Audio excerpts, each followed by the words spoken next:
equals does your device need fixing? We offer a free diagnosis. We pick up and deliver right to your door, no calls or travel needed. We send you a quote before repairing, and only go ahead if you approve it. Easy, transparent, and professional. Link in description. To start, gather your tools, a Phillips screwdriver, a plastic prying tool, and a microfiber cloth. First, power off your laptop and unplug it. Remove the battery if possible. Next, locate the screws on the back panel. Carefully unscrew them and set them aside.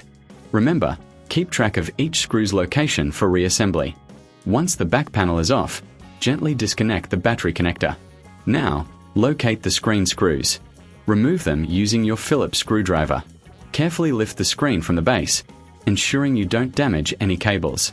Before installing the new screen, clean the internal area with a microfiber cloth. This helps prevent dust from getting trapped. Now, connect the new screen's cables and secure it with screws.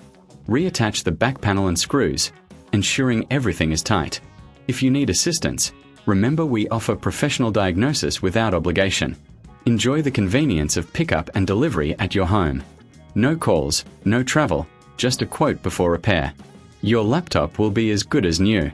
Does your device need fixing? We offer a free diagnosis. We pick up and deliver right to your door, no calls or travel needed. We send you a quote before repairing, and only go ahead if you approve it. Easy, transparent, and professional. Link in description.